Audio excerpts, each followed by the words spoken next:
All right, Melissa and I are here in St. Louis with Jimmy's wife and kids, waiting to go to the preseason game, the Vikings and the Rams here shortly. I thought I'd take this opportunity to show you guys what it's like to travel and stay on your diet at the same time, which of course isn't a very easy thing to accomplish.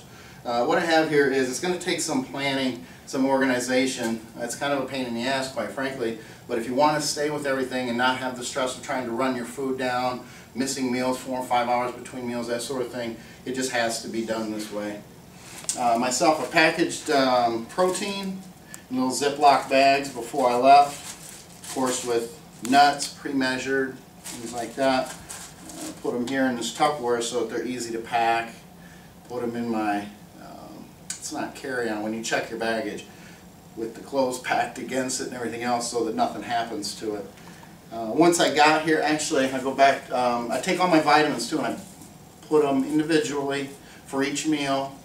And I know it seems a little OCD, but it is what it is. If you're watching this video, you're probably looking for these details and you want to keep track of your diet as tight as you can too. So package my vitamins per meal in little baggies so that when it's time I can look at it, see what I have, crack it open with that meal, and it's also very easy. When I get ready to leave for the game, I know what to grab, I know what vitamins to grab, and I can just put them in my pocket and take them with me without having to take everything. Once I got into town, I packed enough chicken, a couple meals of chicken in sandwich bags as well, just to get me through the flight, get me into town, get me to the hotel. And then today I ran to my saving grace when I'm on the road, Whole Foods. And I picked up chicken breasts. They usually have a couple different flavors. Rosemary chicken, salt and pepper chicken that's pre-cooked.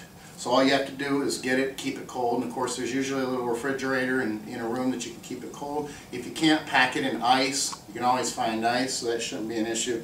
If you have to buy it by the day, that's okay too, at least you can get through. Obviously this isn't something that you can do over the course of a couple weeks, but it will get you through 1, 2, 3 days of being on the road over a weekend or an extended weekend. When I was done picking up my chicken, I just got some grilled vegetables there too. There's some asparagus in here, green pepper, carrot. Sometimes I put a little olive oil on it to make it taste better. Look, if you don't have the option, if your vegetables, you don't have a lot of fat in your diet, or you have the option of having some vegetables from Whole Foods that happen to have a little bit of olive oil on it, just take it. A little bit of extra fat, good fat, on your vegetables for a couple days is fine versus not having any vegetables at all. So I'll just take some of that chicken, I'll pack it up. Actually, some of this chicken, Jimmy ran me to from the team cafeteria, or not cafeteria, but the hotel makes the team's food. I made him a bunch of chicken breasts and stuff, so he thought I was hurting for food and ran me up some chicken breasts too. So I put everything together here. I'll eat a meal on the way to the game, and of course I'll have a protein drink and some nuts and my vitamins and stuff to take with me when I go down to, or when I get in the game.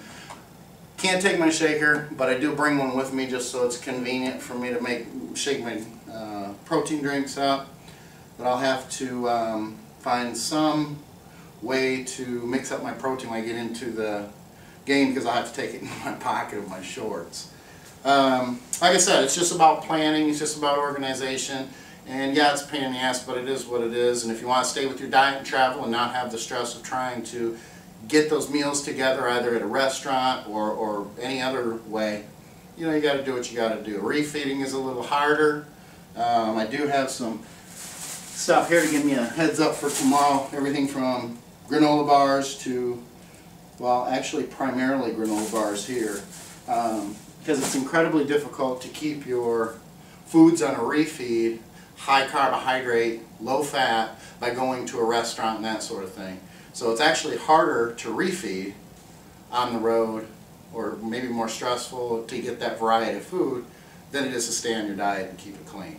So there's a couple pointers for you all here in St. Louis. I got to get out of here, I got to get to the game.